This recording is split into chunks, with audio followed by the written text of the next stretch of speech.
To those of you that have taken time out today, my name is Tammy Hedrick. I am one of the trainers at the Oregon Government Ethics Commission, and I am going to lecture you or give you information on three very specific areas of law: Oregon Government Ethics Law, Oregon Public Meetings Law, specific to executive session provisions, and I'm going to talk a little bit about Oregon Lobby Law, so three specific areas of law. But before I get started about Oregon Lobby Law, Oregon Public Meetings Laws, or Oregon Government Ethics Laws, I want to tell you a little bit about the state regulatory agency that I work for and that regulates you because you are public officials. The state regulatory agency that I work for is not a new state regulatory agency. It has been around since 1974. It is one of those state regulatory agencies that was enacted based off of the people of Oregon. The people of Oregon said, we want to ensure that any time you and I are acting in our official capacities, that we're going to be held to a higher standard of public trust. In other words, it was them that said, look, if we're going to have opportunities that are going to avail themselves to us, they wanted to ensure that there was not going to be a standard less than what the laws that you are going to hear about today, that we're going to be held to that standard of. So again, the agency that I work for has been around since 1974. And what I'm going to do is I'm going to talk to you about how those provisions apply to you as a public official. Each of you will get something different from this training, and it's because each of you make different decisions, take different actions, and make different recommendations. The expectation is after you leave here today, is that you understand that each of you will be independently held responsible for how you act and are held responsible under these provisions. Do not ever look to the person in front of you, behind you, or next to you and expect to be held to the same standard they are, because they may make different decisions, take different action, and make different recommendations. Always expect that you're going to be held personally responsible for how you are held liable for these provisions. So again, you are an independent person when it comes to these provisions. At no point in time is your employer ever going to be held responsible for you complying with these provisions. You are the person that is held responsible for these provisions. Within this state regulatory agency, there are 9 members that are appointed to adjudicate matters if a complaint is filed. Those 9 members also have the ability to open matters under their own authority. There are also 9 staff members. There's an executive director. There are 8 individual staff within the agency.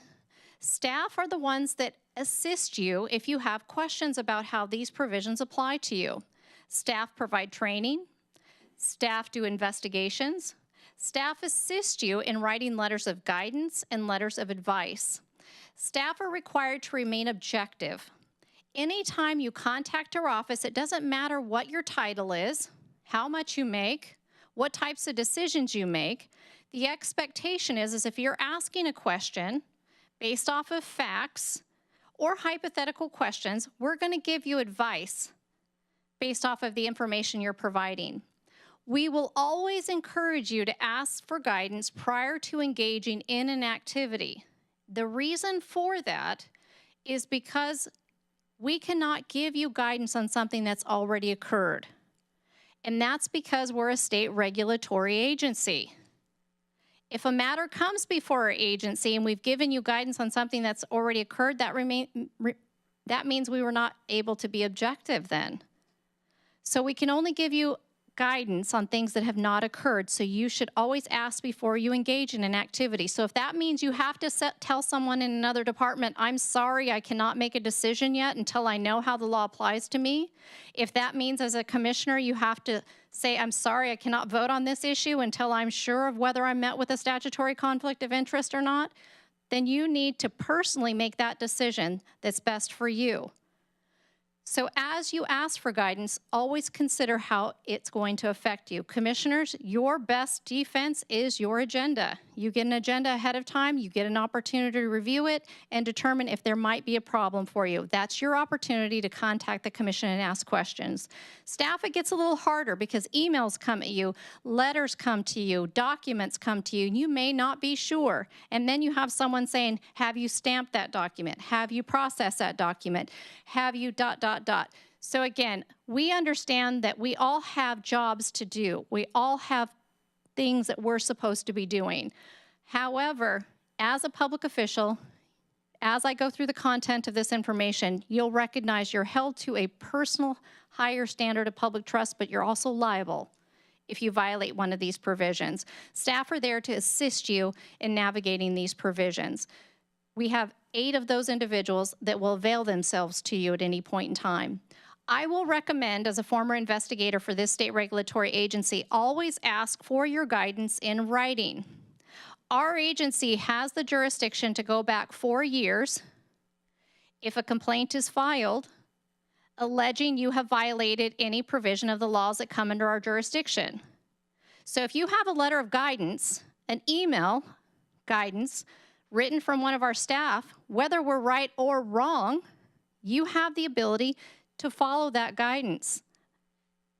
You can submit that guidance if somebody files a complaint against you alleging you violated the provisions, and our commissioners will review that and consider that in their determinations. So 4 years can be a long time for you to hang on to that guidance, but it protects you, it provides you a protection. Lacking having that, then it's just hearsay. So always ask for everything you receive from our agency in writing so you have that protection. But give us time to write the guidance, because sometimes if it's 2 hours before your meeting, we may not be able to get that out to you in that measure of time. Same with staff. At times, sometimes your questions are a little difficult and complicated, and we have to punt to our legal counsel. And that takes time, but we're there for you. So staff will avail ourselves to you as much as possible. And we provide training. That's another benefit to you. Everything we do is at no cost. However, you fail to ask for guidance and you go ahead and act on what you believe to be right, or you potentially ask somebody else what they think is right and they're wrong, it's you that comes before the commission if somebody files a complaint. So again, always be asking for guidance, and that's what our staff is there for. So back to what we're here for today is to talk about what the agency's jurisdiction is. Today, we're going to talk about Oregon government ethics laws found in ORS Chapter 244. That's the primary focus of what we're here to talk about today. We're also going to touch base on Oregon public meetings laws, lobby law, and then we're going to touch base on Oregon public meetings law specific to executive session provisions. So the executive session provisions are specific to your governing body, your county commissioners, your board of commissioners. They will be using that when they convene executive sessions. But that's the 3 areas of law that the commission has jurisdiction under. And that's what we're going to be talking about, those 3 specific areas of law. So I have some objectives. Before you leave here today, I want to make sure that when we talk about Oregon government ethics laws, that you have an understanding of how that cornerstone provision of Oregon government ethics laws prevents you from using your position, your titles, in any way in which you would personally financially benefit or avoid a financial detriment. That same personal financial detriment or financial gain also applies to your relatives, members of your household, and businesses with which either you or your relative or that member of your household could be associated. I'm going to talk about subsequent employment, private employment, income-producing opportunities that might come to you or be availing to you because of the position you hold, or opportunities that avail themselves to you because of the positions or the stakeholders or businesses that you meet but for being a public official. We're going to talk about the limitations that these laws place on you. I'm going to talk about statutory conflicts of interest. The law defines 2 types, and depending on the type of position you hold, it describes the method of disposal that you have to use to dispose of it. And I'm going to explain to you the 2 types of disposal methods and what your Board of Commissioners have to use versus staff when it comes to statutory conflicts of interest. I'm going to talk about gifts, what a gift is, how you can accept gifts, under what terms and conditions. I'm going to talk about some gift exemptions. I'm going to talk about reporting requirements for those of you that have to report on your annual verified statement of economic interest reports. We're going to talk about nepotism provisions. That is the scope of Oregon government ethics laws that we're going to talk about. I'm going to do a little bit of quizzing on executive session provisions, and then I'm going to finish with some lobby restrictions, registration information. And then I'm going to finish out with sanctioning. That's what our regulatory agency does. If you fail to comply with the provisions of Oregon Government Ethics Commission, we can sanction you. That is the expectation of complying with the provisions under our jurisdiction. So what it could cost you, in other words, besides the fact that everything that happens in our office ultimately does become a public record, so people will know that a matter has come before the commission, that in and of itself can be a problem for some of you, depending on what you're wanting to do with your career as a public official. Again, that expectation under the letter of the law. So why do we have ethics laws? We have them because the public spoke. They said that we want to ensure that any time that you're acting in your capacity as a public official, that you are going to understand that you are held to a higher standard of public trust. In other words, the public have a right to believe every time they see us in a, for you guys, in a county vehicle, that you're using it for county business, not personal. That every time they see you talking to a business that's coming in to do business with the county, that you're not engaging in personal business. That any time you're engaging with a stakeholder that's coming in to do business with the county, that you're not doing business on behalf of a relative for personal business. So there's no personal financial gains that is being realized through those relationships. That you're not personally bartering for any exchanges. That is the most difficult thing about being a human and being a public official at the same time. You sometimes forget that when you meet somebody in your capacity as a public official, that you don't get to step outside that box. You will always conservatively be a public official. So you don't get to say, when I get off the clock at 5 o'clock, then let's go ahead and engage in these opportunities. When you're on the clock, you have that discussion.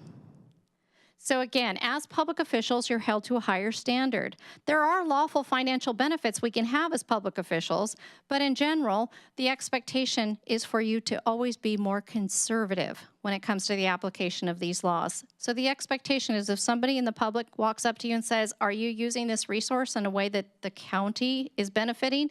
You should always be able to say absolutely. And that's the expectation behind these provisions. So I have some questions for you. I want to know what you know, or what you think you know, or how you think you should be able to act as a public official. You have in your seats some e-response cards, and what I want to know is what you think you should be able to do as a public official. So these are yes or no. They're A or B on your response cards. So all I need you to do is to pick them up, and I need you to pick yes or no. So A or B. A is yes, and B is no. And these are anonymous.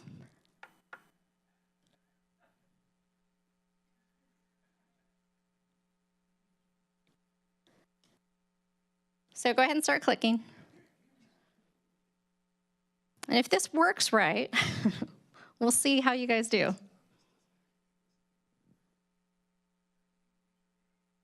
Hey, they're on. They're all on.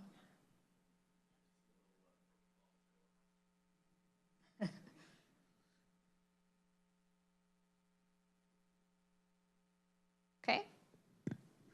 I will let you know where you guys, if you're right or wrong. I'm not going to let you know yet.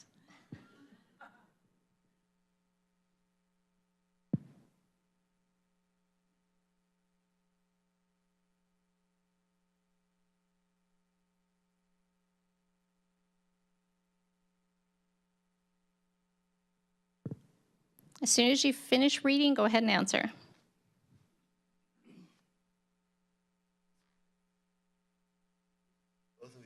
Russians assume I'm much younger.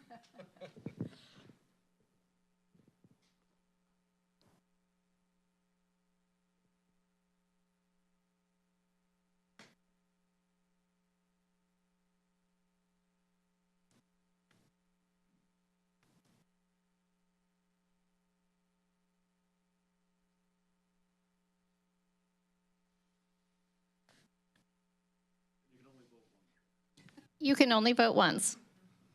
No overachievers allowed. We just got insight into how you operate. This is not my voice. Would you guys prefer I read them to you?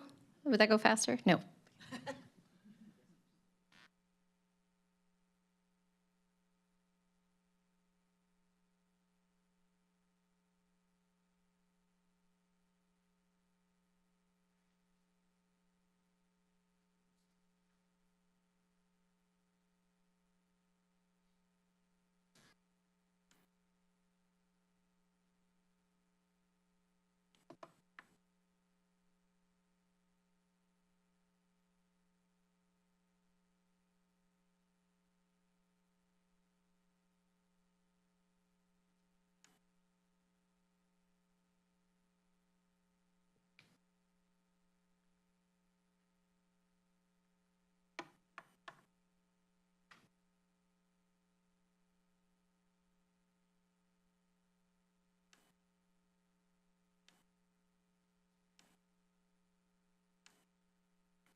The system just blurped out on me.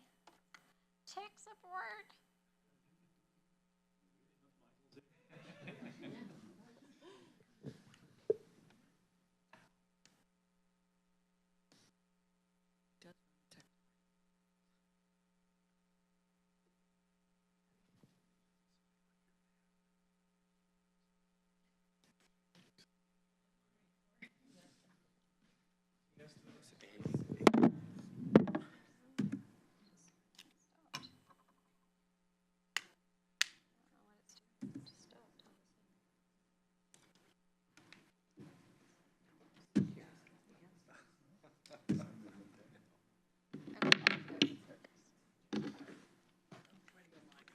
Thanks for looking at it. Whatever you're doing. There you go.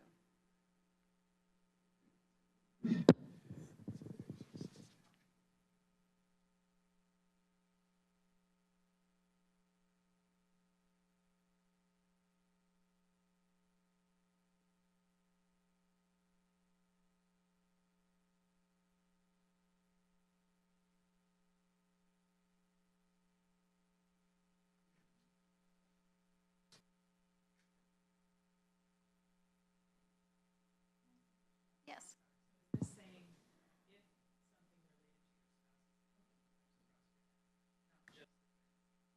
Right.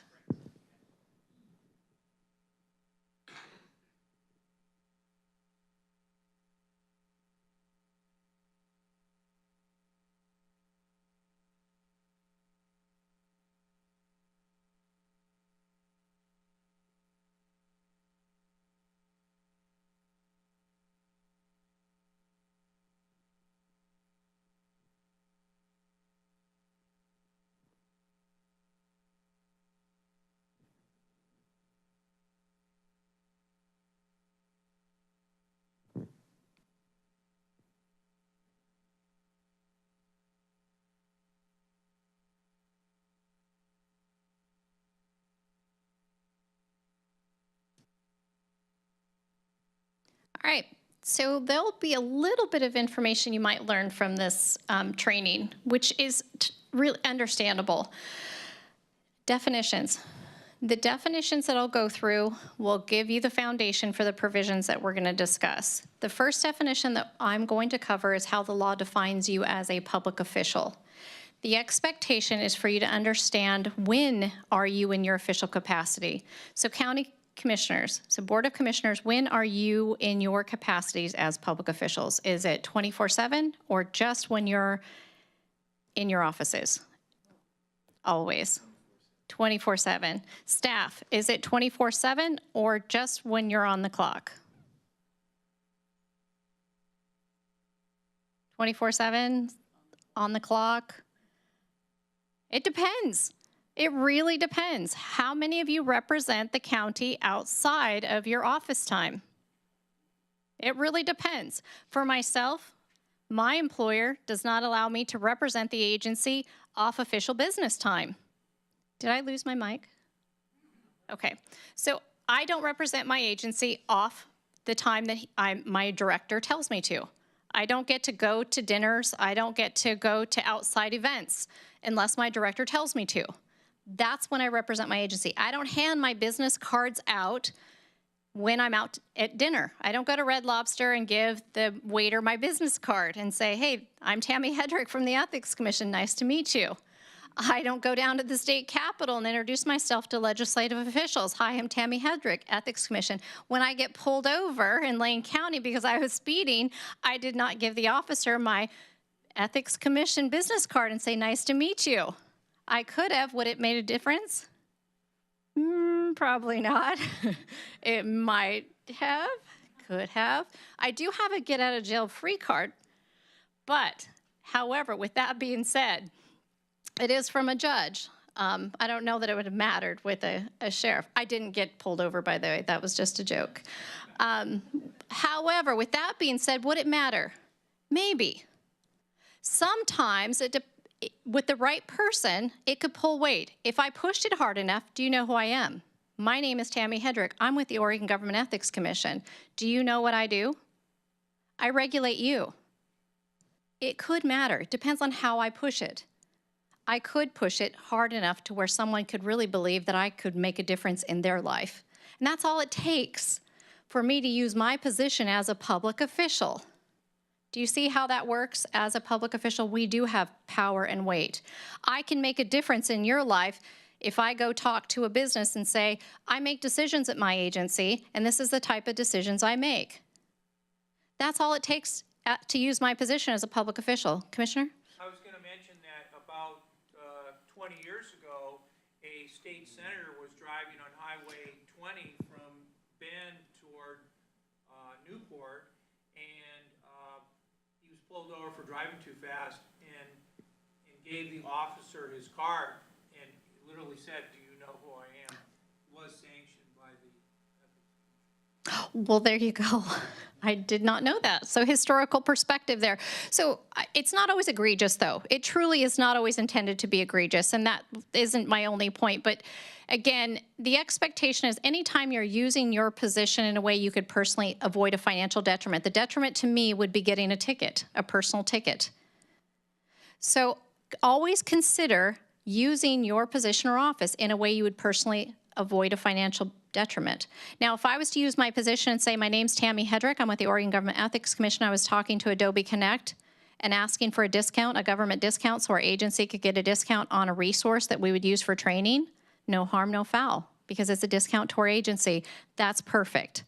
But always considering that as public officials, we are held to a higher standard of public trust, and the expectation is that we're not personally benefiting ourselves. That same expectation is also that we're not using that in any way that we're benefiting our relatives or those members of our household.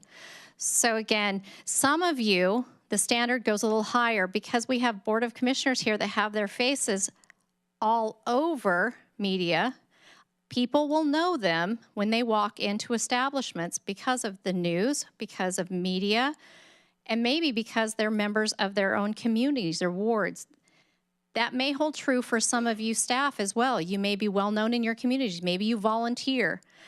Always recognize that if you're making connections, but for being a public official, you always need to consider how these provisions apply to you when you engage in certain activities.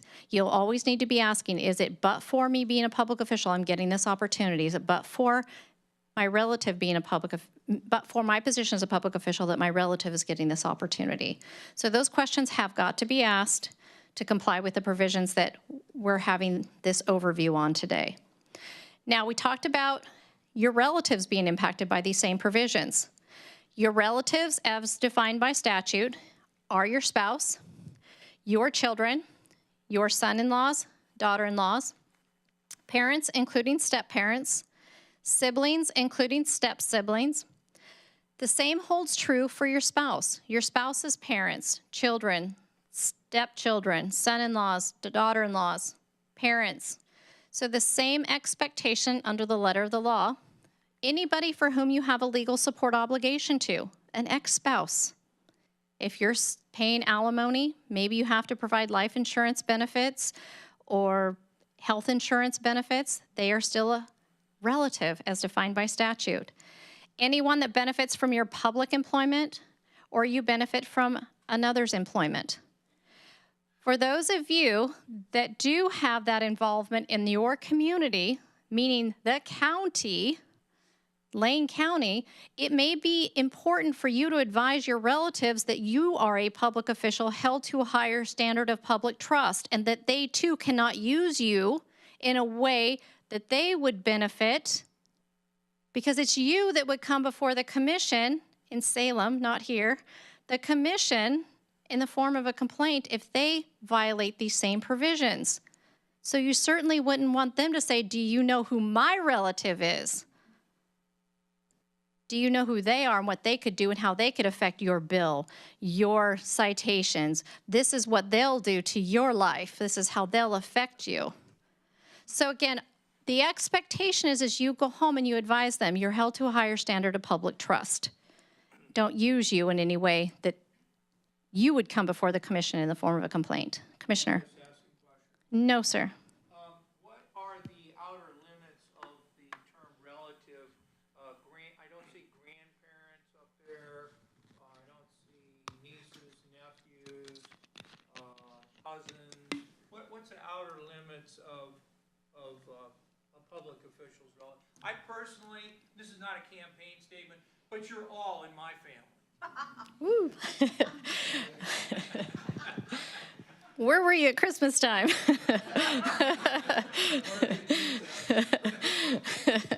So this is how, in the past, the law was more expansive and did include those individuals, but now it doesn't. How those individuals ultimately could come under this could potentially be if you were legally responsible for them, but lacking that, they're just not there.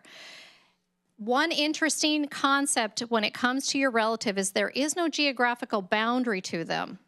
That is the one thing I will add to this. It doesn't matter if they these individuals don't have to just reside in Lane County to be affected by you.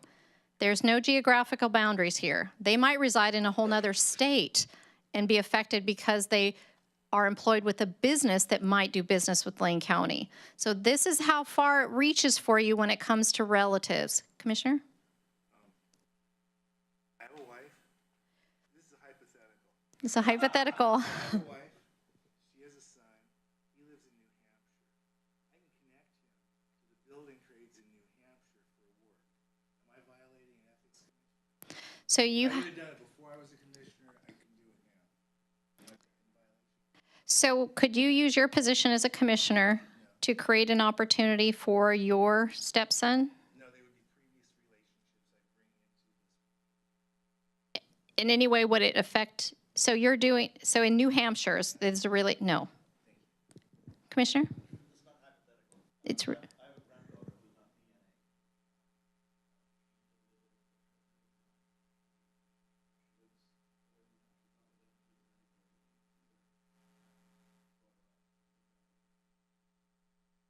so you have an individual who resides with you?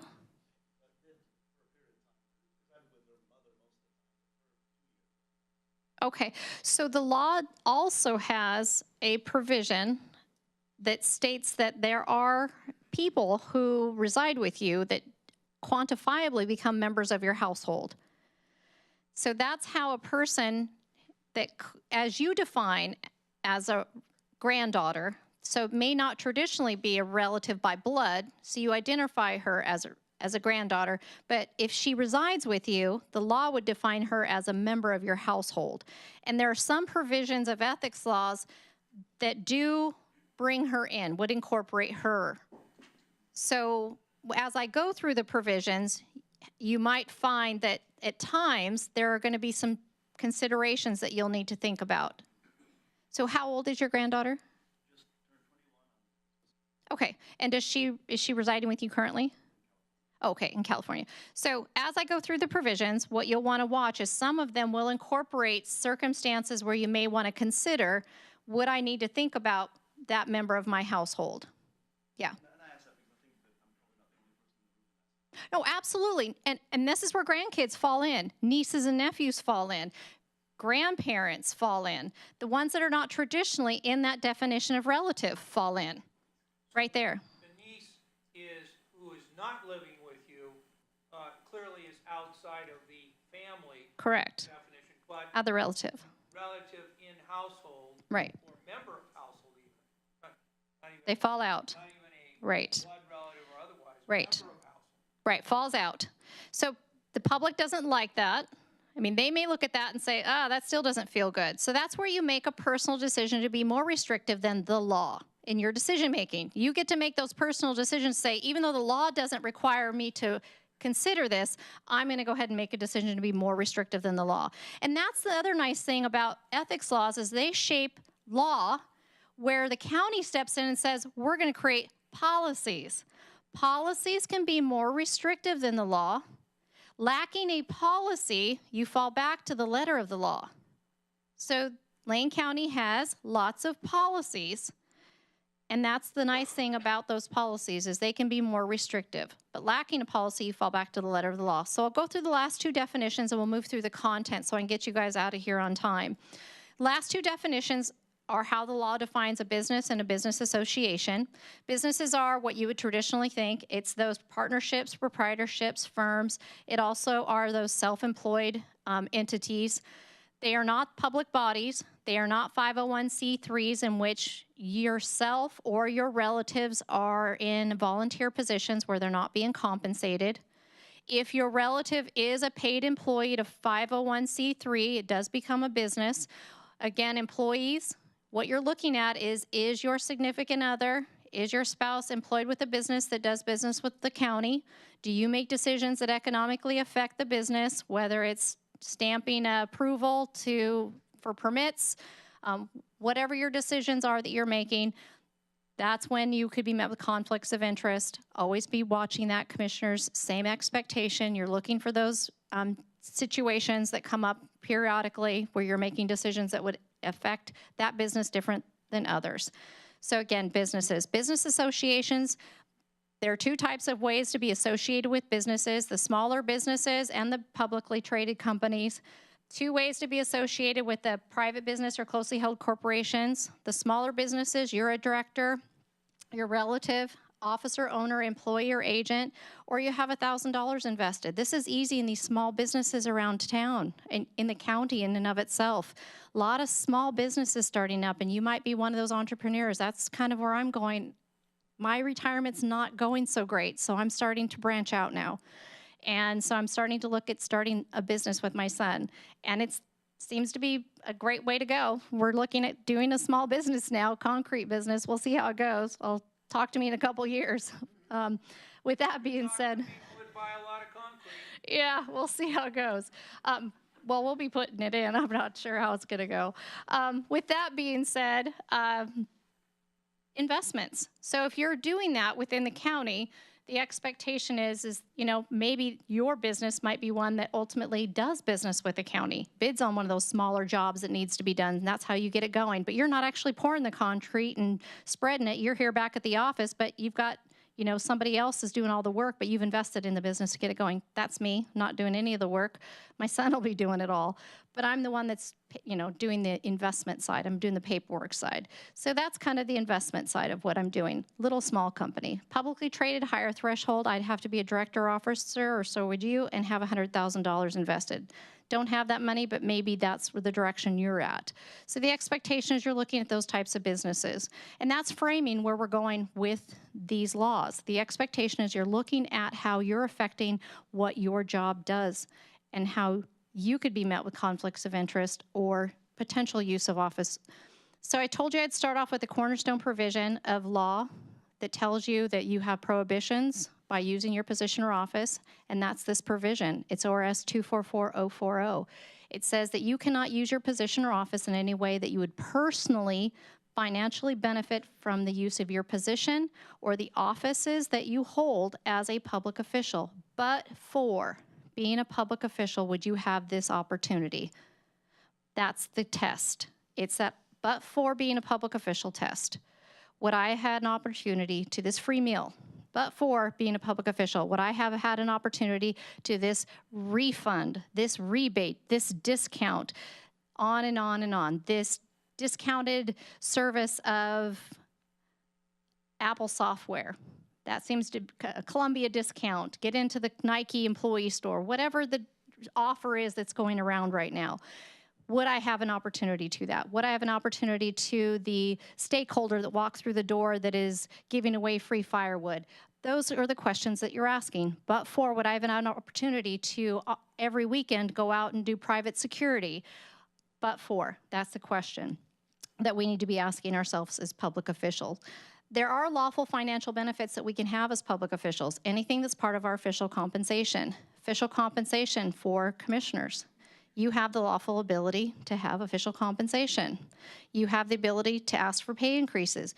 That is something that came up just recently. Lawful financial benefits. Staff, you also have lawful financial benefits. You have health insurance benefits. You have wellness benefits. Those are lawful financial benefits for you. Lawful financial benefits are part of formal policy. If there's anything that your employer uses as part of their public funds to purchase, and you are a recipient of, it has to be part of a formal policy. You cannot take things from the county that are not part of a formal policy. Does that make sense? So if there's surplus goods and services that are left over from meetings, food, whatnot, where does it go? Where do chairs, desks, binders, equipment, things that are left over, where does that stuff go? Warehouse? Okay, perfect. That's where it should go. Not in backs of cars, not in the back. Okay, staff aren't taking those home. Perfect. Anything that's part of an official compensation plan is lawful for us to accept as public officials. Honoraria. I don't see staff getting honoraria very often, but do any staff go and speak at meetings or professional organizations? You do? Ma'am, where do you speak?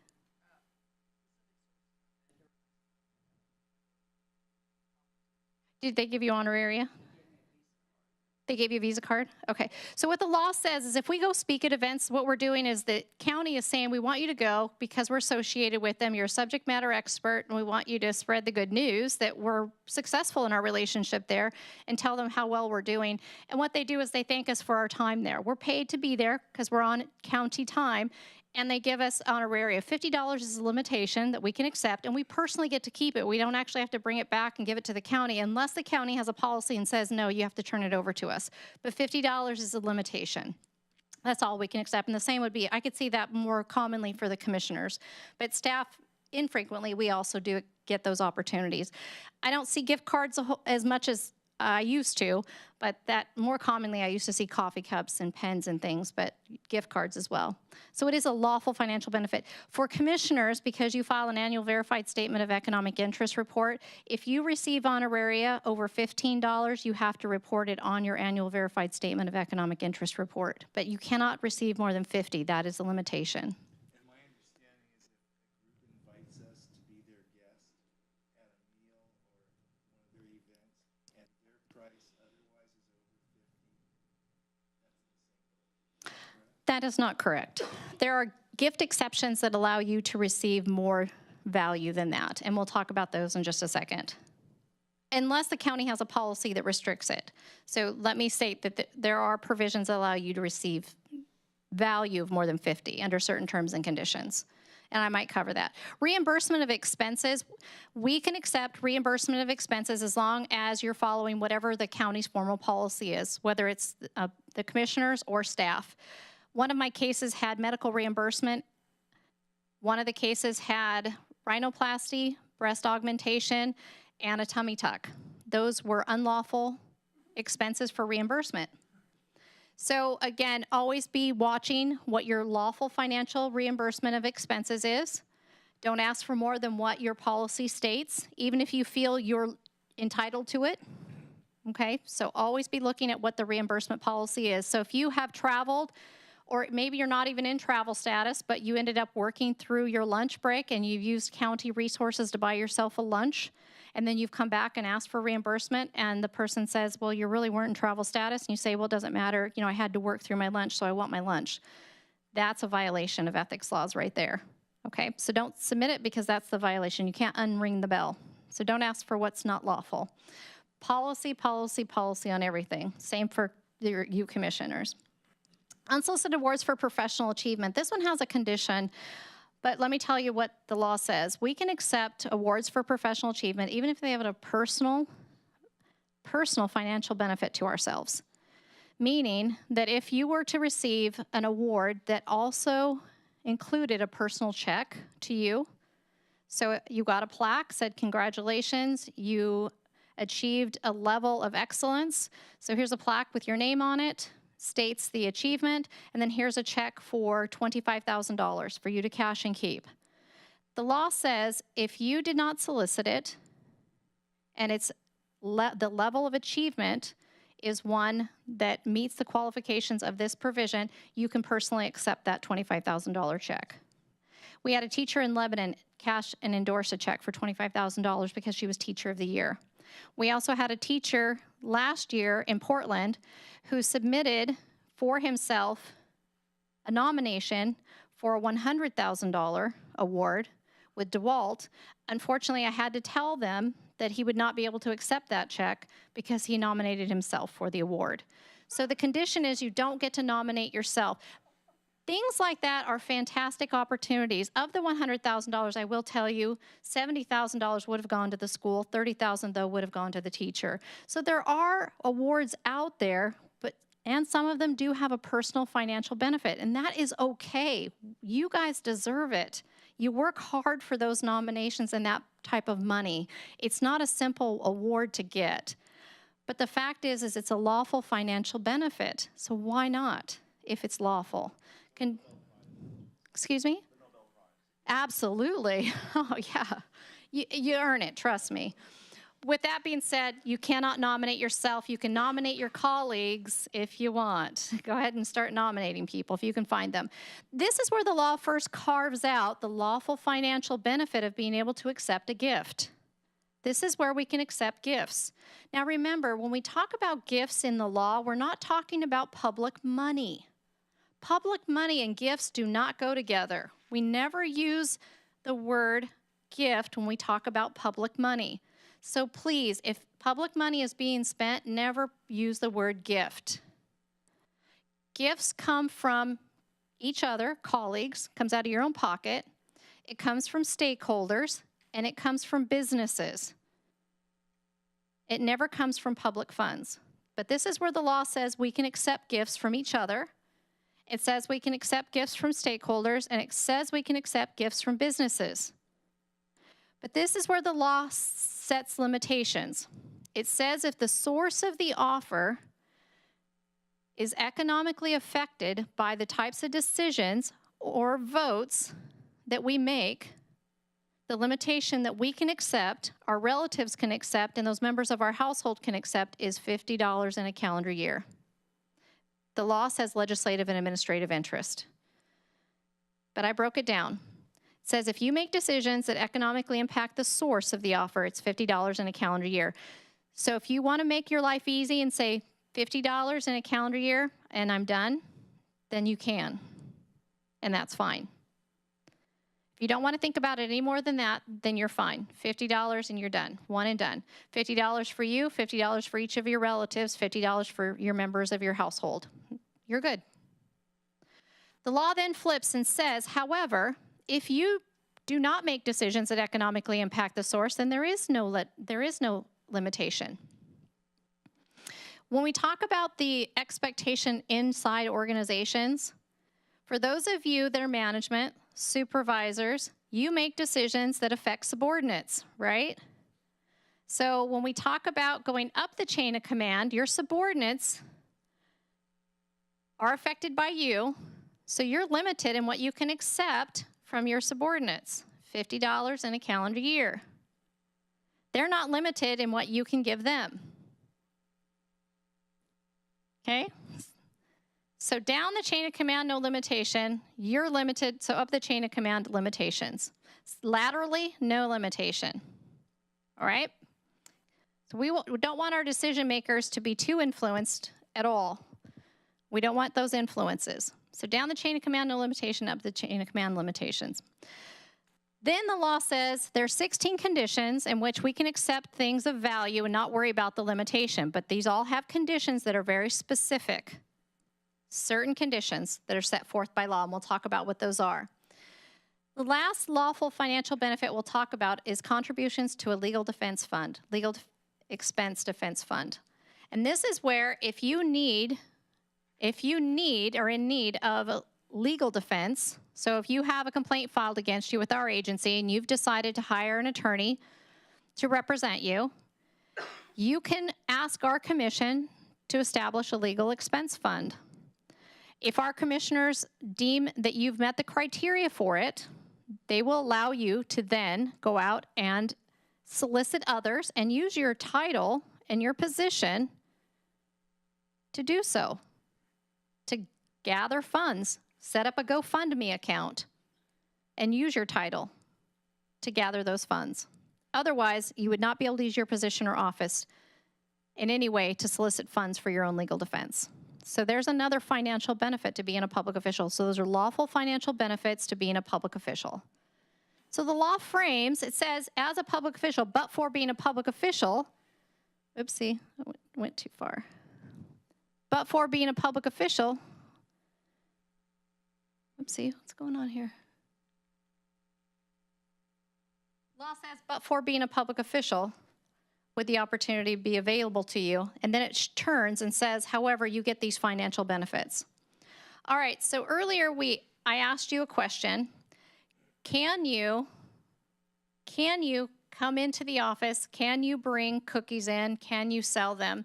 And you guys answered the question, and it kind of was split down the middle. And the answer is no. You don't get to bring things in which you would personally financially benefit from. Did you know that you personally financially benefit from selling Girl Scout cookies in the office? You didn't know that? If you don't sell the Girl Scout cookies, you have to personally dig into your own pocket and buy them. So if you don't sell them, it's a financial detriment. You don't get to send them back to Girl Scouts anymore. You have to buy them. And the resource that you're using is Lane County's resource. Right? Lane County's offices, Lane County's desks, Lane County's what? Where else do Girl Scout cookies go? Your desk, my stomach. Well, that's not Lane County's, that's yours. So the offices that we use belong to Lane County. We don't rent them. The general public does not get to come in here and park their Girl Scout cookies. They don't get to come behind our offices and use our break rooms to sell things. We have a plethora of colleagues that avail themselves to us that the general public don't get that same opportunity. Yes, sir.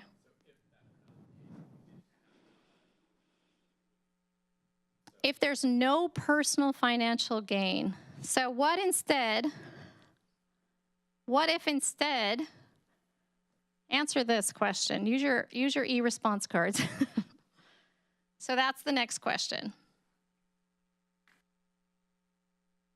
So the whole idea is to find out, it depends. Yeah, it's all based off of the facts.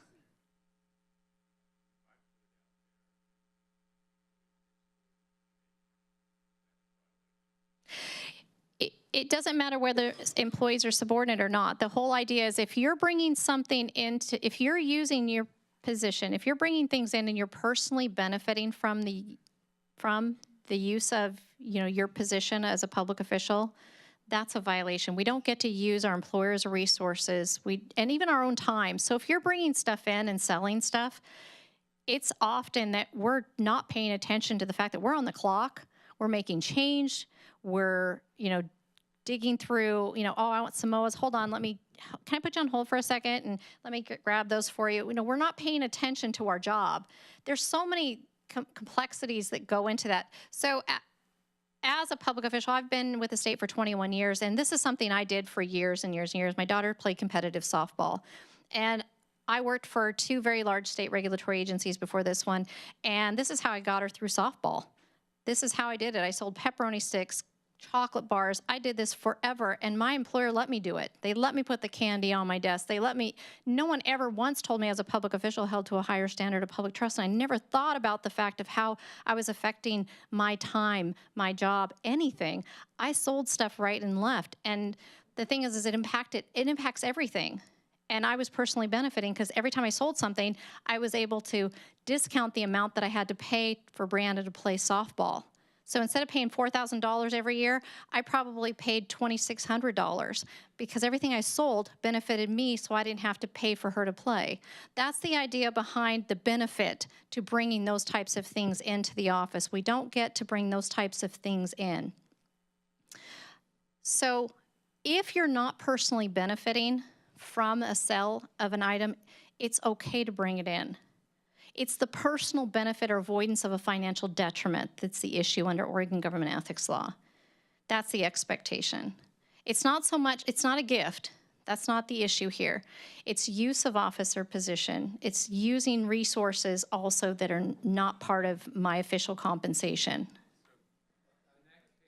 The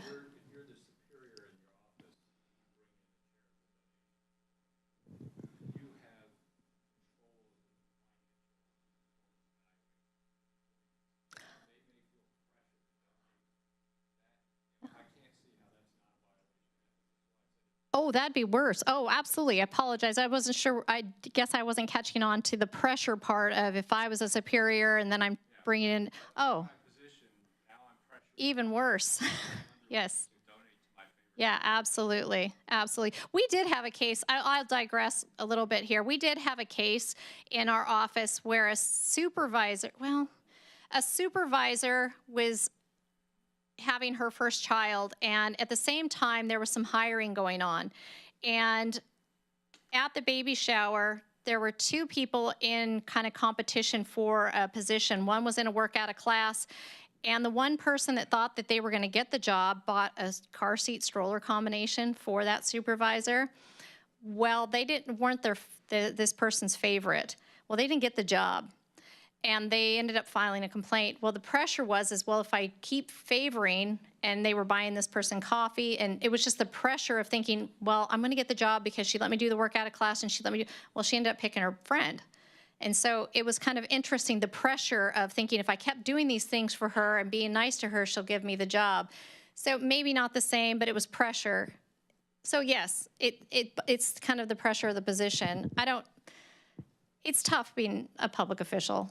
Yeah, but for. Huh?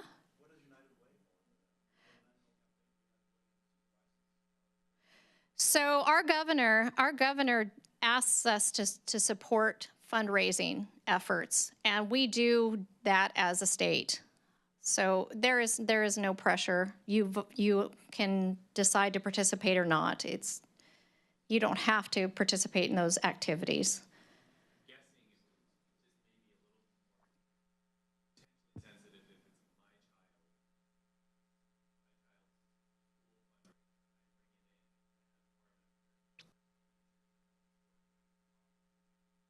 So if there's no personal, if we're just, the only thing I'm framing is how Oregon government ethics laws would apply. Anything past that, personal or private perception, is not part of kind of the scope of what I'm doing here. If there's anything outside of that, that's when policies kind of come into play and say, look, we're just not going to allow any fundraising in and of itself. But the only thing ethics laws say is there's a personal financial gain or detriment. When I talked about the food kitchen, there is no requirement for that public official to participate in that fundraiser. So there's no personal financial gain or a detriment there. And that's the same with schools. A parent is not required to make a donation to those. They just bring a fundraiser in, and people make donations or they don't. Same with the jogathons. A parent doesn't have to make a donation to a jogathon. I mean, it's all peer pressure. It's all it comes down to. You don't have to. My daughter, I didn't pay, she didn't play. That's what that came down to. So there was a distinction between that type of fundraising versus the jogathons. So that's all I'm saying. As humans, we bring that to work. As public officials, there's a higher standard of public trust, and the expectations we're not using our positions, and that's the distinction that we place under these laws. And there's a little bit of a separation when it comes to this. So we're going to stay within the expectation of how that cornerstone provision creates that platform, and we're going to talk about private employment. Now, with that being said, the expectation is for you to understand the Ethics Commission doesn't have the ability to tell you that you can't engage in private income producing activities, that you can't have other jobs, that you can't create outside businesses. What it does, though, is with the commission themselves, is they've created some guidelines, and these guidelines are there to assist and hopefully prevent you from violating the Cornerstone Provision of Law. And what they've said is that if you, while engaging in these types of activities, don't use your employer's time to engage in that activity. Don't do anything on the clock. Stay off the clock. Staff, you have access to resources. You have access to other staff that have access to resources. Commissioners, you're in a different, you're full-time. You have access to resources. You have access to staff that have access to resources. Don't ask them questions.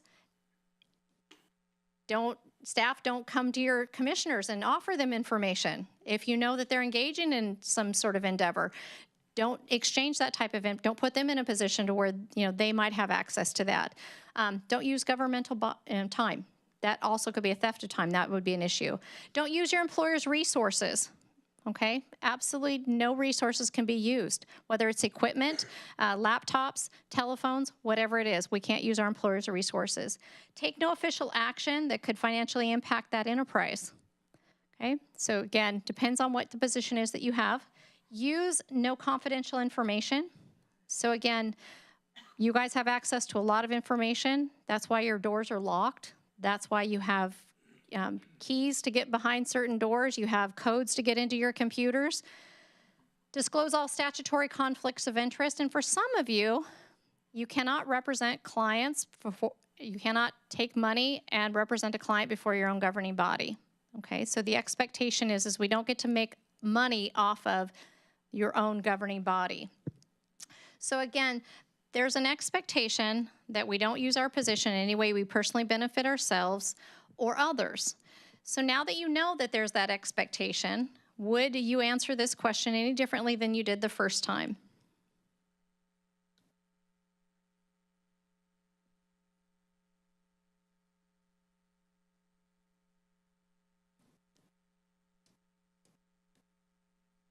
Yes. Yeah, they're live. Once they go on, they're live. And I'm going to actually ask you guys,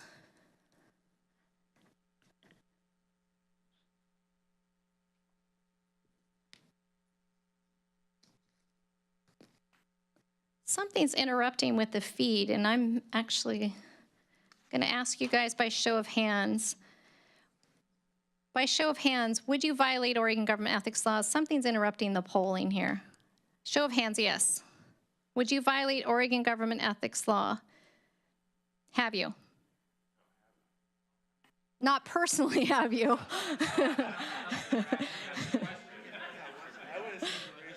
Have you, based on this question, your roommate just finished college, you developed a close relationship, you've had a discussion with the vendor, you referred your roommate to the job. Have you violated Oregon government ethics laws by show of hands? Yes. Everybody, yes? Okay, perfect. Because the polling system is not working. Is the key word there roommate? Key there is roommate. It's member of household. I apologize. It's not working, so it's showing the same results we had the first time. So I'm going to have to put that in manually. Perfect. The answer should be yes. What instead if it's your best friend? And polling's not working, so I'm going to manually write the answer. Best friend? Why? Why if it's just your best friend? There you go. Perfect. Excellent. Exactly. I'm more conservative. Their spouse is their lifelong best friend. There you go. There you go. Maybe. More restrictive than the law, we're fine with that. So contracts. If you have the ability to authorize a contract, the expectation is that for a 2-year period of time from the date you authorize the contract, you cannot work under that same contract. So employees, if you authorize a contract from the date it's authorized, even if you're still with Lane County, if for some reason that business woos you over, from the date it's been authorized, you cannot go to work for that company and work under that contract for a period of 2 years. Commissioners, same limitation. If for some reason you get wooed over by that business, 2-year period of time from the date you authorize or make the decision on that contract. So if for some reason you decide this just isn't what you want to do, 2-year period of time. Okay. This is something, by the way, for both staff and commissioners, you'd want to get some advice from our commission, a good piece of advice from our commission on, just to make sure that you've got the dates right, because we want to make sure that you're making a good decision. Now, if you decide that you still want to go to work for that business, but you just want to have a good spread of time between that contract and you, or even better yet, you've just told that company, I'm not going to work under any contract I authorized while I worked as a public official, that's fine. Work for that business. Don't work under any contract you authorized. That's fine. That's great transparency in case you want to step back into your role as a public official. And that's fine too. But the expectation when it comes to contracts is that you're not in any way using your position as a public official to create those opportunities. So that's the only limitation when it comes to contracts, is that you can't work under them for a 2-year period of time. So you've already answered this question once, and because the polling system is down, how would you answer this? Would you answer it differently? Would you be able to apply for that? No? Okay. Yes, you could apply, but you couldn't take the job. Yeah. Kind of be a waste, wouldn't it? Well, you couldn't work under that contract. You could work for the company, just not under that contract. Yes?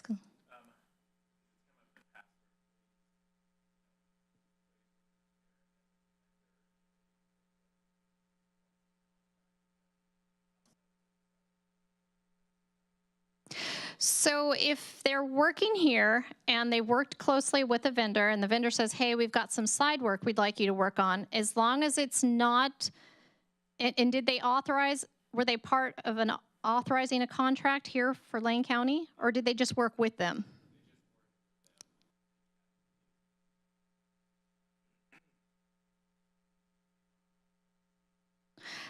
So they worked with them. So what level, what type of decision making did they have?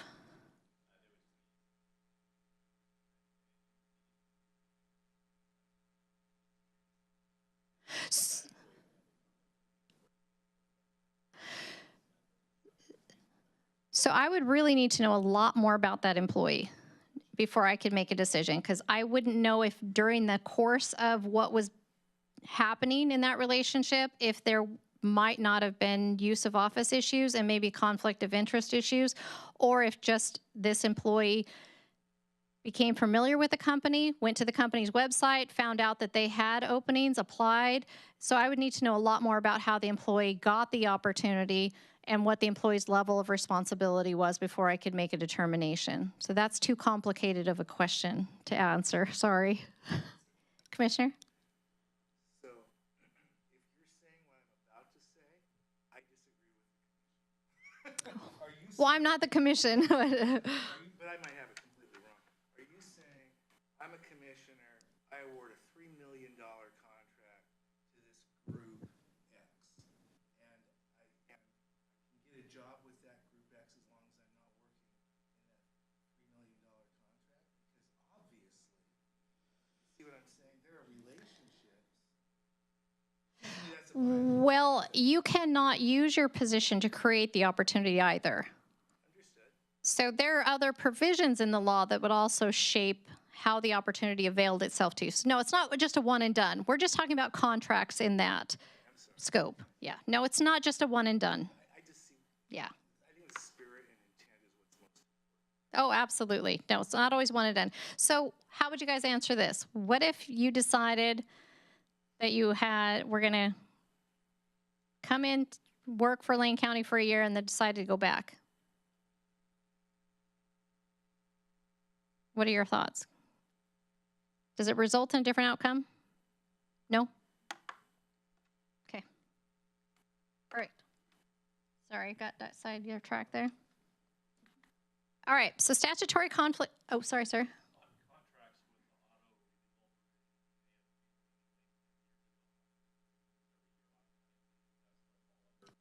It just says date of authorization. Yeah. So conflicts of interest, there are two types. The law defines an actual conflict of interest as any action, decision, or recommendation made by you as an individual acting in your capacity as a public official. An actual conflict of interest is when the recommendation, the action or decision results in a known financial benefit or detriment to you or your relative or a business with which you or your relative is associated. So it's a known financial effect or a detriment. A potential conflict of interest has the same language, but a different financial effect.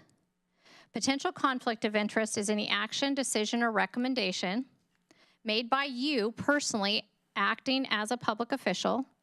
A potential conflict of interest is still a personal financial effect that results from that action, decision, or recommendation, but the effect is uncertain. The expectation is every time you're met with a conflict is for you to be able to describe the difference. Is the outcome known? Contracts have a known financial effect. Someone's going to benefit from a contract, others will not. Payments, you are going to endorse a payment to a business for services rendered. That's a known financial effect, and that would create an actual conflict of interest. Purchasing decisions. Before the actual purchase is made, decisions are going to be made to research different products. Potential conflict of interest. The financial effect is not known yet. That'd be a potential conflict of interest. What businesses are you looking at? One of the businesses happens to be a business with which you or your relative is associated. That creates a potential conflict of interest. Staff, you have to identify that. Commissioners would be the same threshold. The outcome of how you handle it is different. Conflicts of interest arise. On each occasion it arises, we have to dispose of them. The expectation is you need to identify when it occurs and how to dispose of it. There are exceptions to conflicts of interest. The first exception applies to those industries, memberships. If you statutorily have to statute, in other words, identifies certain positions in which you are required to hold a certain license to be on a certain board or commission. A lot of commissions have, like the health and licensing commissions, you have to be a doctor. Medical board, you have to be a doctor to be on those. Well, you're making decisions that affect your own industry. A lot of people get confused. They scratch their heads. Engineering board, you have to be an engineer, but you're making decisions that affect your own industry. Well, in general, yes, but as a whole, if you're affecting the whole industry, that it shouldn't be an issue. You want subject matter experts on those boards. But if they affect their own business, well then yes, that should be a problem. And that's when statutory conflicts of interest arise for them too.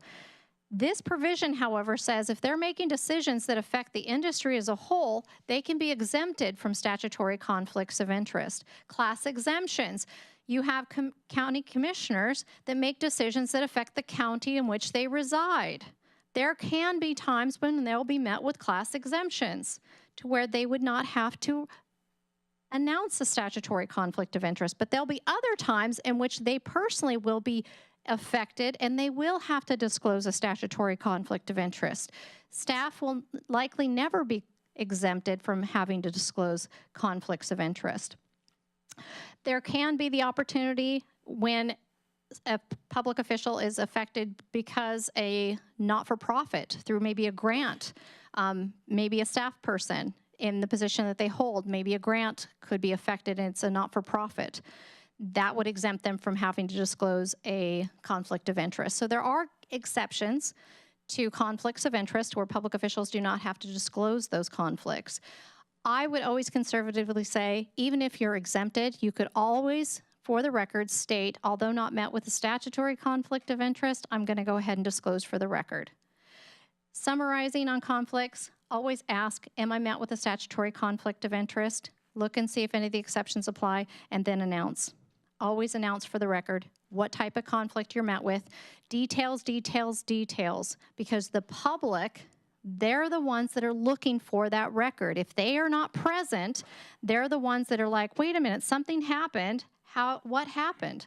I wasn't there, so I need to go back and see how that occurred. Why is this happening now? And if they cannot find those details, that's when they start digging. That's when they want to know, what did you say? How did you say it?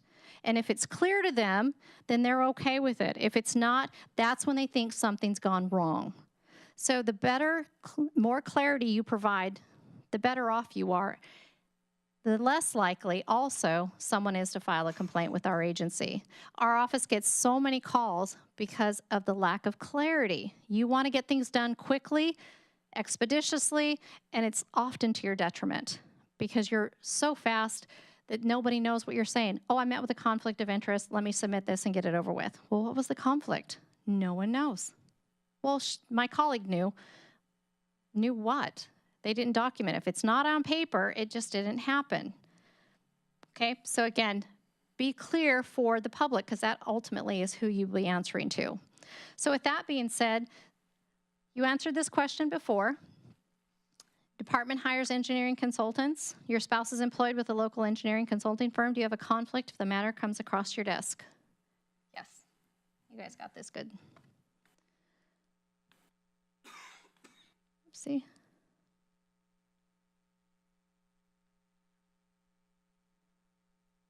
What do you do if you're met with a conflict of interest?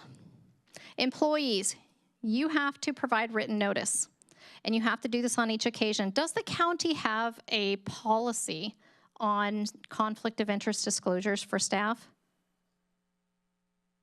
I see maybe a head shaking. Not sure.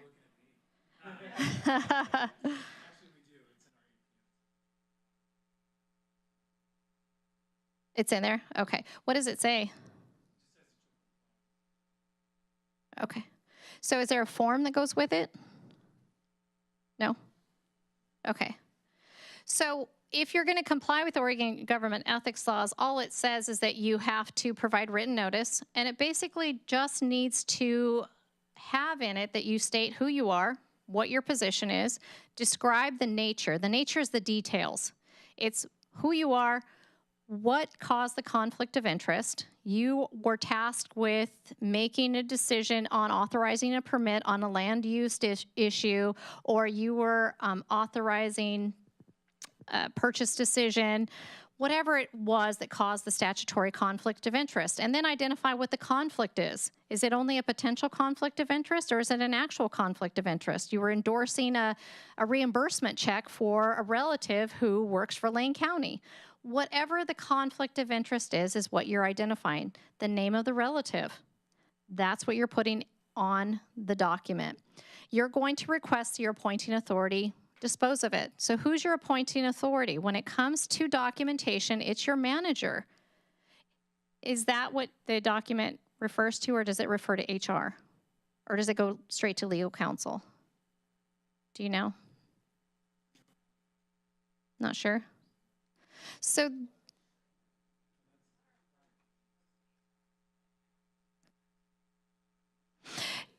okay. Often things do go straight to HR.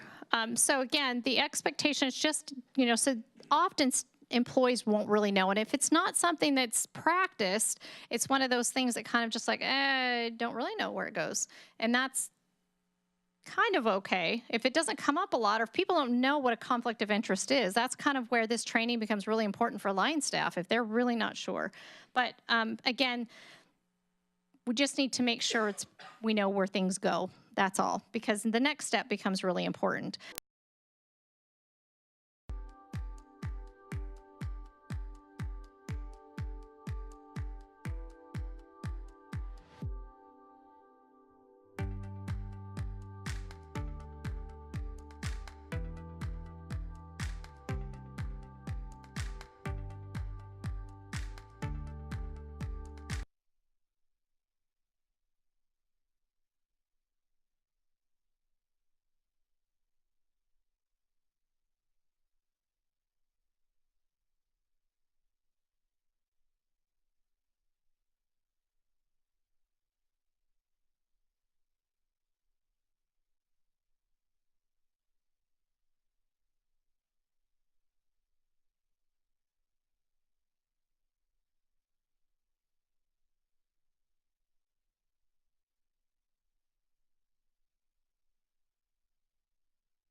if you're met with an actual conflict of interest.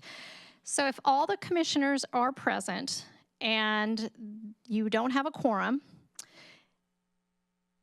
you can determine, I suppose, you can elect that one of you can vote after you've announced your actual conflict of interest. You just can't participate. You still can't participate. The law doesn't allow you to participate, but you can vote. So after the other commissioners have determined they've got enough information to make a decision, then I'm really not sure how you guys have decided who will be selected to vote.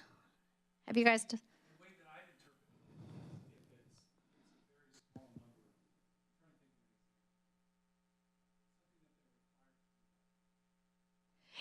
number, It's something you're required to do by law, but I don't know that it's been determined if it's just only enough to meet the quorum, or if all members would ultimately vote. I think it's just enough to meet the quorum. So how many is a quorum for? Is it 3 for this board? Okay, so I would think you just want one more. Not all, not both.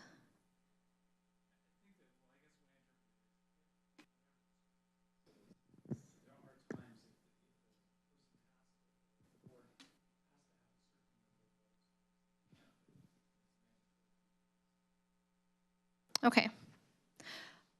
And that has not come up yet, but there is a quorum exemption, absolutely, you can use.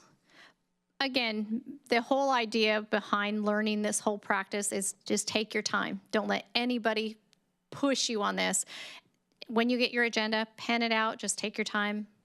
And because you're publicly doing it, you guys are televised, or videoed, just take your time in doing it. Don't let them push you.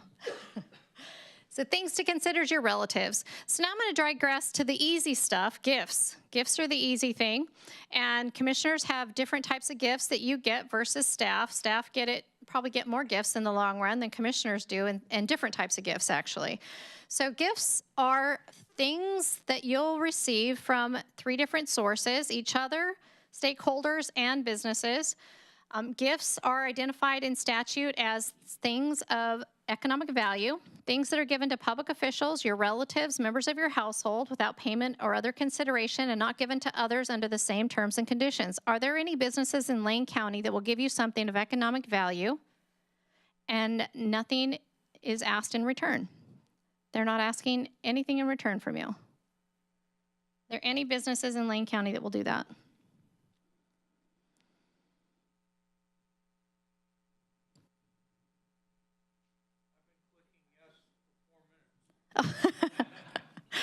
Are no businesses? What? Give me a business. Do you guys not have a Dutch Brothers? Dutch Brothers has customer appreciation days. Doesn't matter who you are. Sorry, doesn't important roles up here. Doesn't matter who you are. If you're willing to stand in line, I'm trying to train you guys here. I really am. Customer appreciation days. Doesn't matter who you are, what uniform you're wearing, what car you're driving. If you're willing to stand in line, they'll give you a coffee product. Doesn't matter. What I'm trying to teach you is that there are things that are gifts and things that are not gifts. Gifts are things of economic value given to public officials and not others under the same terms and conditions. Others are the general public. There are things that are given to the general public, and there are things that are not. I just want you to be able to make that separation. And the but for, remember I told you earlier, that Cornerstone Provision of Law?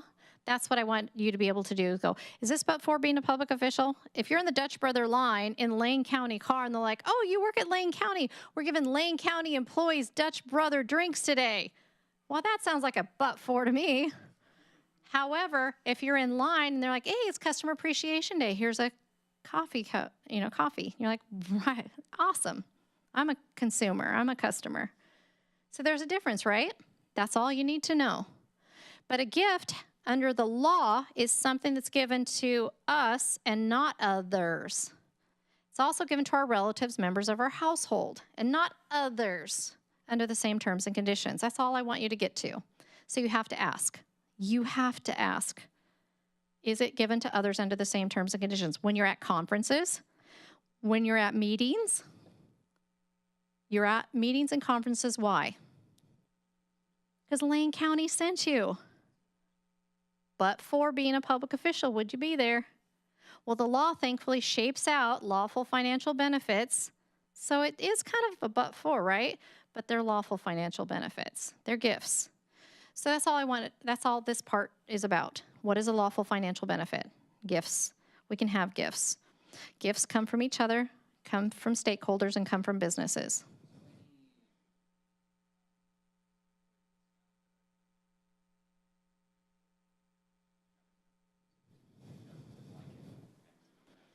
Any employee discount that a business would give to a government. It depends. You would have to ask that business, is it exclusive to government, or is it a discount that's given to any large employer? So though that's a big question. It's really a real question. And if they come back and say, well, really, it's not really just to government. It's really just because it's to a big employer. Marketing is this huge, huge business. And that's the question you have to ultimately get down to. The difficult part is, how much time do you want to spend in your personal time on the phone finding out? Because you're certainly not going to use Lane County's time doing that. Okay, so that's the tough part. Now, I do that as my job because I help you out trying to find out if it's a lawful financial benefit or not. Verizon, Sprint, T-Mobile, all those things, right? We try to find out documentation from them because that's what you're going to use if somebody files a complaint saying you're getting a discount and it's not lawful. But the nice thing about gifts, if it's a gift, if you make decisions that economically impact the source, there's a $50 limitation. But if you don't, there's no financial limitation. If it's not a gift, there is no financial, right? If it's not a gift, it's not an issue. All right, so it's a lot of work, right? That's where we're getting on this, is you just have to know, is it a gift? If it's not a gift, it's not an issue. So if it's a gift, though, there's limitations. $50 in a calendar year if you make decisions that economically impact the source. So internally, if it's a gift, $50 limitation in that calendar year for you, your relatives, members of your household. So for those of you that have relationships with your colleagues, even when you're off the clock, that limitation still holds place. Same with your commissioners. If you're doing stuff with your commissioners outside of work, that same expectation would hold true. $50 limitation, calendar year. Okay? Same per source. Each relative in your family, everybody gets $50. Okay? Oh.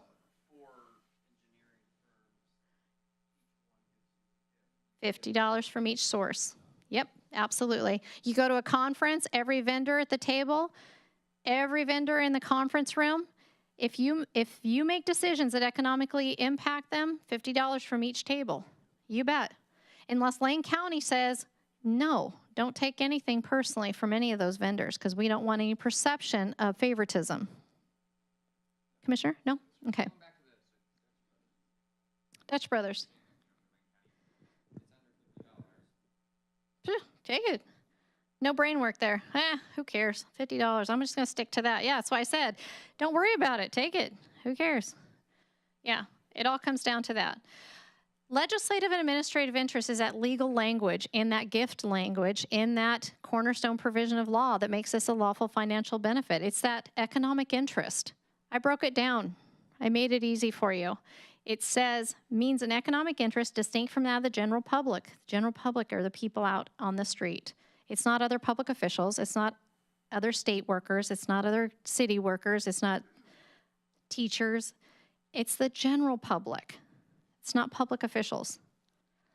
What makes it distinct from that of the general public? We break it down for you.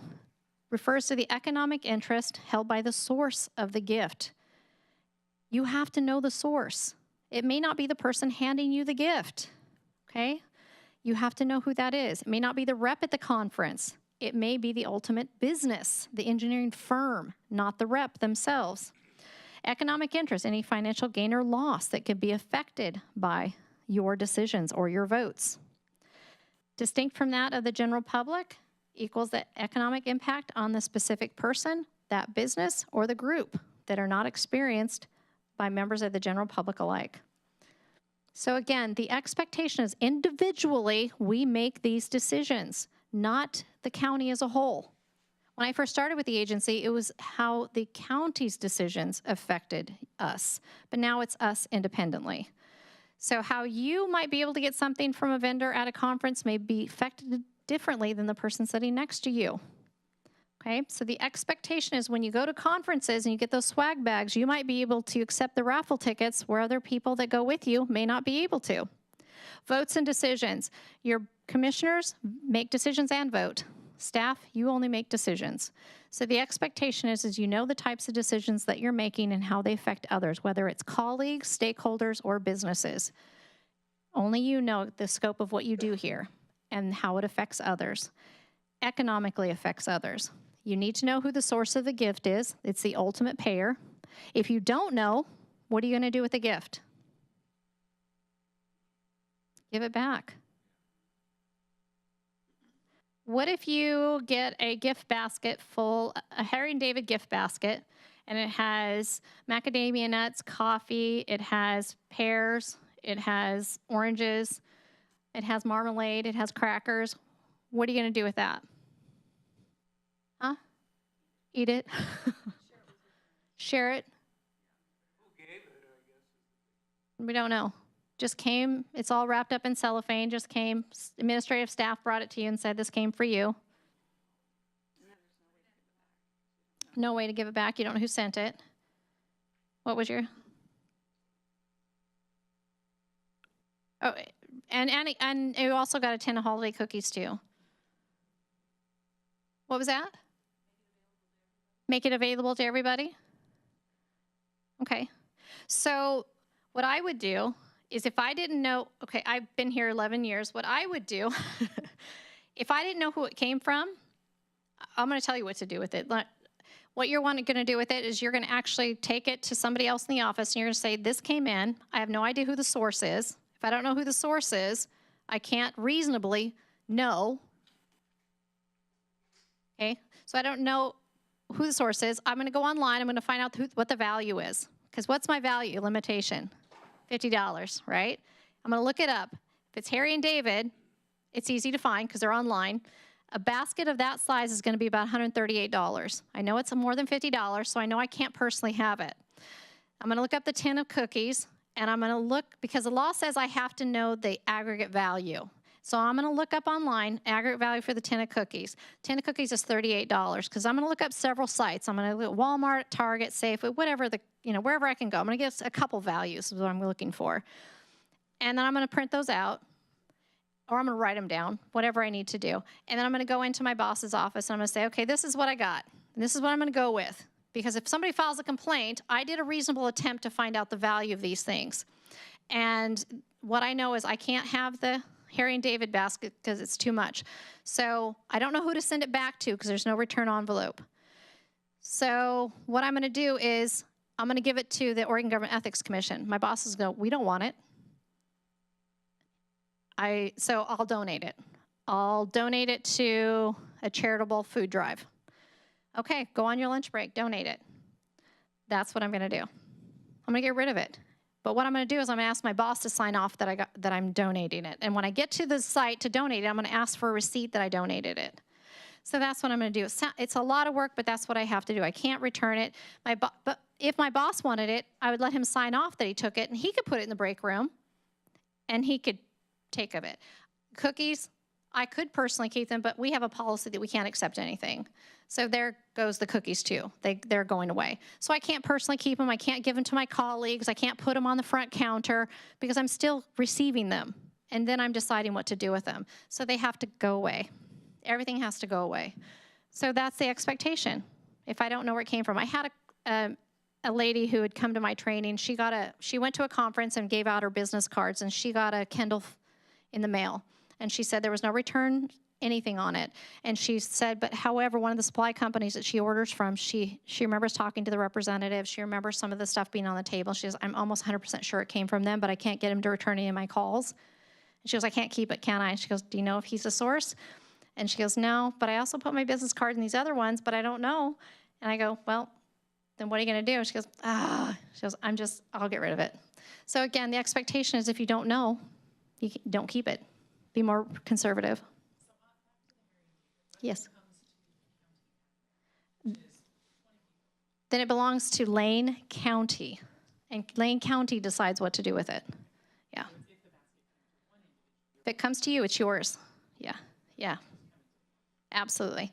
So there's 16 gift exceptions, and this is where we can accept things of value without consideration of the value as long as we're meeting the conditions. We can receive gifts from our relatives. We can receive tokens of appreciations. We can receive awards as long as the resale value of that token or that award does not exceed $25. Why is it less? Why is a token less? So I wasn't at the agency when this was instituted into legislation. I've never done any legislative history on this. I don't know. I don't know the legislative history on this one. That's interesting. I wonder if this isn't tied to some of the ceremonial type of practices.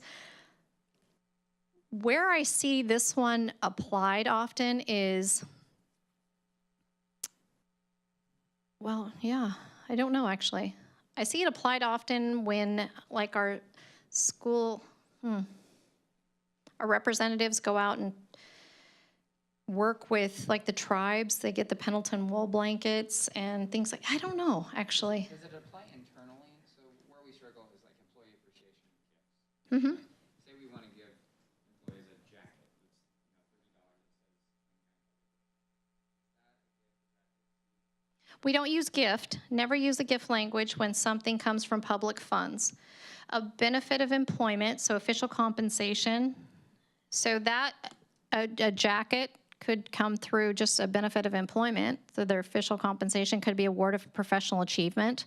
It'd be under that provision, so 040. That provision is probably what that would come under. So, and that's, just something that they're receiving. I think that's what that would fall under. It really is, it wouldn't be a gift, so it's not ever going to come under here. It's going to fall under that section. Yeah, take that gift language out. All right, so unsolicited tokens, awards of appreciation are usually from outside entities, and there's no resale value, more than $25. I'm not sure the legislative history on this. Food and beverage, planned events. So commissioners, if other entities, organizations, not one-on-one meals, staff, same holds true for you. Outside organizations invite you to events where they want to pay for your meal. They may extend this to your plus ones. It could be staff, relatives, members of your household. You can take them with you. They can pay for your admission, food, and beverage at that event. You don't even have to be speaking. You just have to be representing your governing body, and you can go to that event and accept that food and beverage. It doesn't matter the value of the food and beverage. There's no reporting mechanism to this one, and you can accept the food and beverage. Okay, so this is one of those things where you get to get out there and be seen and present in the public eye. It doesn't matter where the event is held, what is being served. It's irrelevant. It's just an opportunity for you to represent the governing body and not use Lane County's money to do so. That organization wants you there for a reason. If you're speaking, bonus, but otherwise it's not a requirement. It used to be a requirement that you had to be speaking, but now it's no longer there. And you get to take part of your family with you. So whether it's during the day or at night, it's a benefit to being a public official. Commissioner? Yes, sir. Yes, sir. It's a lawful financial benefit. It's an avoidance of a cost. Whether you like the food or not, you get to accept it. Used to be a lot of spaghetti dinners, but now they've upped it. Chicken.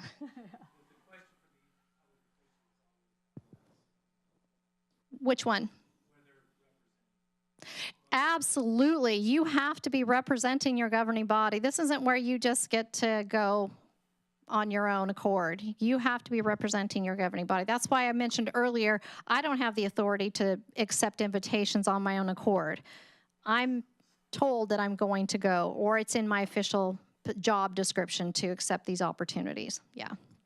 On that last, Commissioner? does that have to be documented that you are representing? No. As opposed to No, sir. The official decides whether they are or are not. Well, I think it should be documented somewhere. Like, there should be somebody that's directing that staff person. You mean as far as officially documenting, like officially sanctioning it?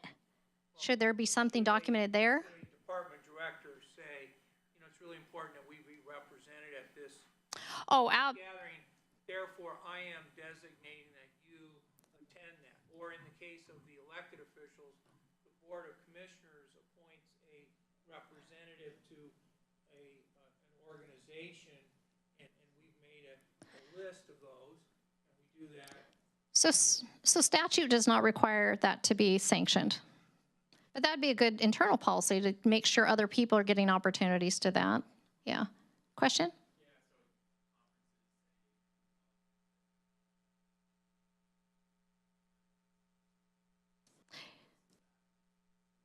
So at a conference, like a hosted room, receptions, it could be. Absolutely. Yeah, it could be something like that. Yeah. Yeah. Question? Yeah.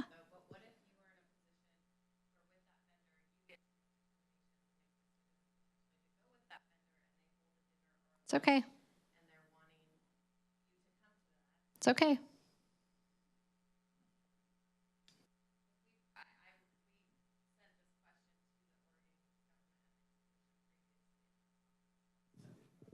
It depends on the question that you asked and when you asked it.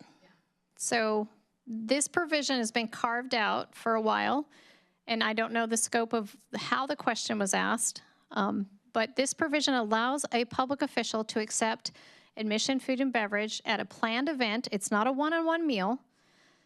So this applies to those meeting, meals, and receptions that are organized by an organization. So do you remember the...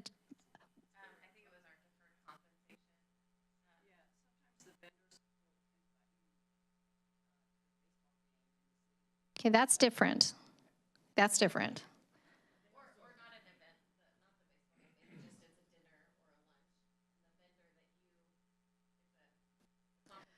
And the vendor that you, if a conference with a bunch of vendors, your specific vendor wants to show appreciation that they're your vendor. So they've invited you to the lunch or the dinner or whatever. And you're there and you're and it's to a group of people to all of their vendors appreciation dinner.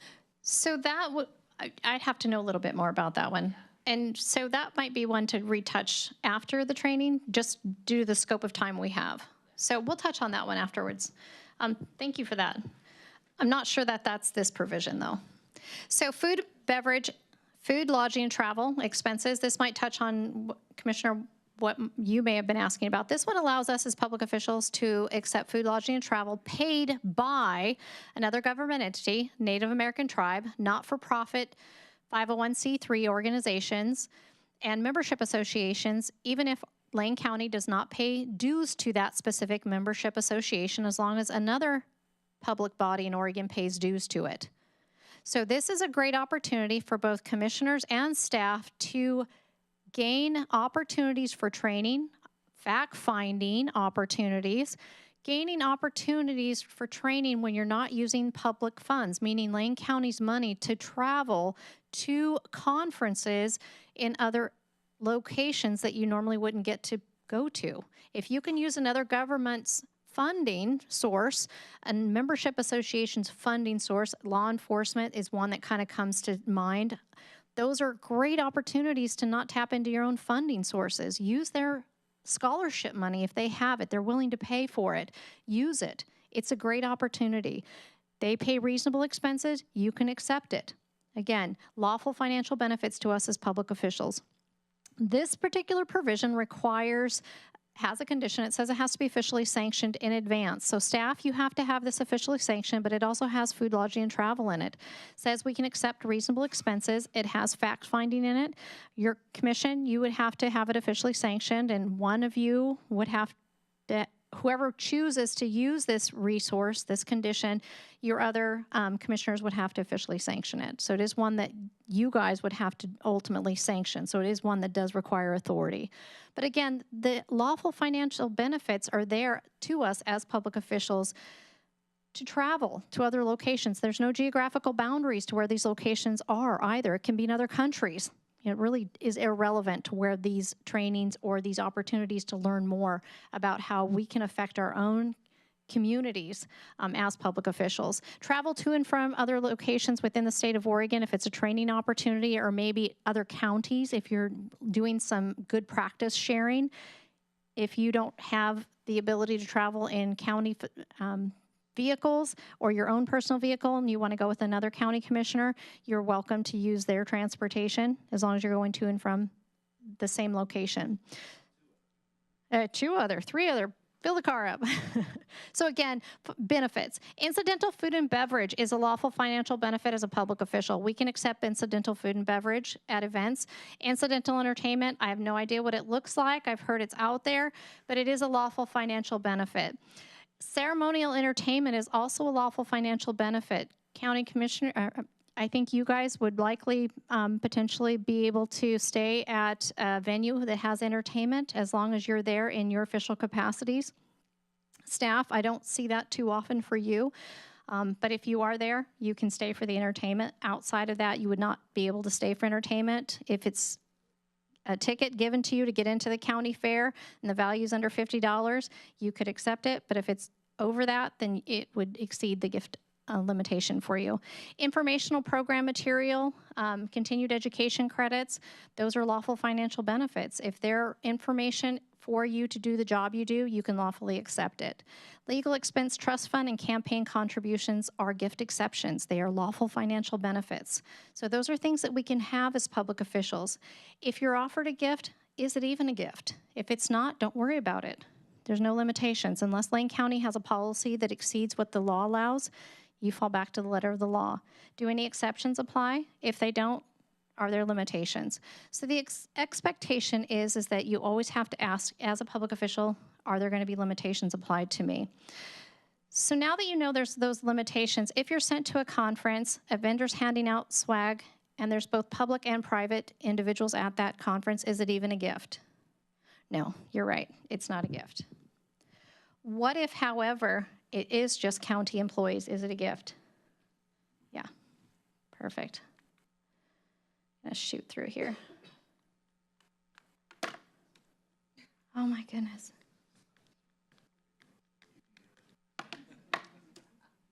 Oh, I don't know, something in this room is, where's my tech person again? Help. I'm stuck again. It's because they're videotaping this. Why am I stuck again? It's rolling. Oh, gotcha. There you go. I think what's happening is it's timing out, waiting for this to give up. Waiting for this? Yeah. Okay. It's still not going. Okay. All right, so I'm going to stop at the clicker. All right, so nepotism, real quick, we'll go through. Nepotism, just real fast, it only applies to relatives and members of household, the definitions. We cannot hire, fire, supervise our relatives. So staff, you will never be hiring, firing, or supervising your relatives in a compensated position. There will be relatives that work for Lane County, they just won't be under your control. Under the provisions of the nepotism, expectation is you might end up with some relative in your department, but you at most might have ministerial supervision because your agency, potentially upper management have decided they're going to be in your division, but you will not have decisions over their performance evaluations. You won't be able to approve their time. You won't be able to approve their leave. You won't be able to determine training needs or assessments. That will have to be done by somebody else, and that'll have to be part of a formal policy. The only time that you can have any oversight over an individual in your own department is if they are an unpaid volunteer. So no hiring, firing, or supervising of volunteers when it, paid staff when it comes to relatives or members of household. So for staff, I'm going to now switch gears and go into executive session provisions. For staff, you do not need to stay for this section. This is just for the board. If you want to stay, you're more than welcome to, but I'm now going to transition just to executive session provisions.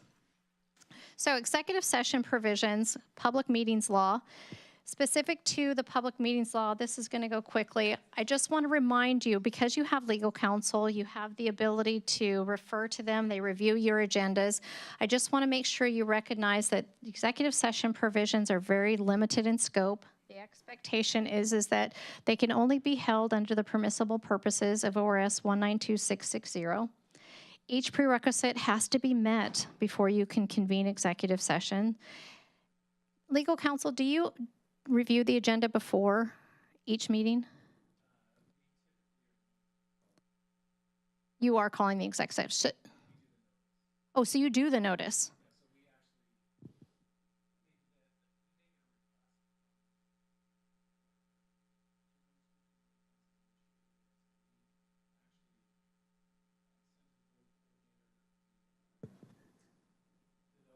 Mm-hmm. Okay.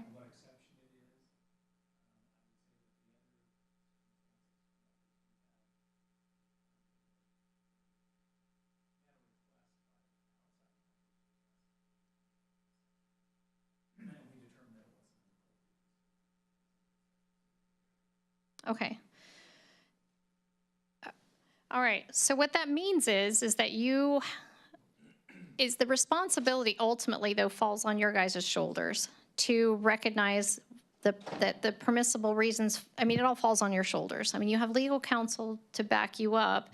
And fortunately for you is that if they get it wrong, the worst case scenario for you is you couldn't be sanctioned, civilly sanctioned for a violation, but you could still be held responsible. So always be sure that you understand what the permissible reasons are and the content of what you're going to be discussing.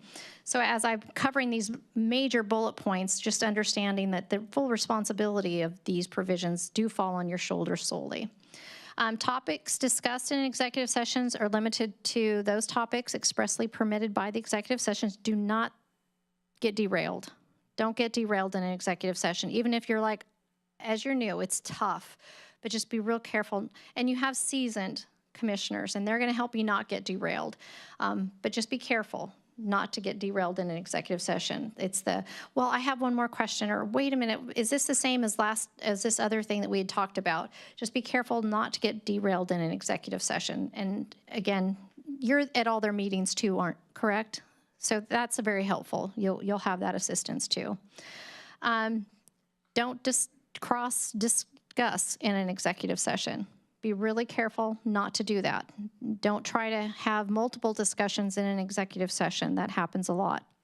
A lot of cases that our offices have had those situations where things seem so personal that they feel like it shouldn't be discussed in a public session, and that's not what an executive session is for. There's just very limited scope of permissible reasons to have an executive session. Otherwise, it should be in the public session, and sometimes not even an executive session at all. So maybe this isn't the right time to give you guys a quiz, but I thought this might be a good opportunity to bring one of our case scenarios here. In this case, we had a county board receive a resignation letter from the county administrator demanding payment of severance in the amount of 1 year's salary. The board chairperson met with the county council, who drafted a sample response letter to the board for the board to send. The board called an executive session to discuss the letter and a proposed response. The executive session provision cited was ORS 1926602A and 1926602F. Now, you don't have your provisions in front of you, but would those be accurate provisions to cite?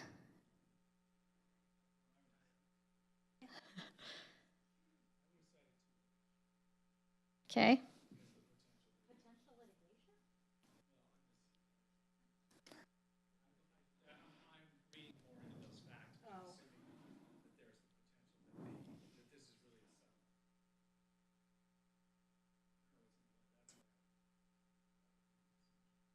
Is A, to discuss employment of a about no executive session at all? That's why you're scratching your heads. There should be no executive session. So this is where you should have landed. And unfortunately, this governing body they punted and they said, well, we need to talk about this somewhere and it needs to be private. And they just picked whatever they felt was right. Unfortunately, it shouldn't have been held in executive session at all. And there was no litigation at all. They just wanted to they didn't know how to respond to the situation. They'd never been met with it before. And it never should have been held in executive session at all, period.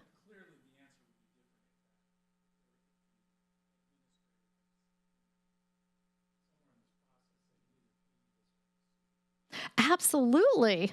Absolutely. We weren't even there. They haven't, in this case, as you, I would need to know way more facts to get there. But knowing just this limited information, drafting a letter, just drafting it, and then the attorney wasn't even present. Well, you can see that the attorney's not even present. It's just to look at this letter. It's just for them to review a draft of a letter.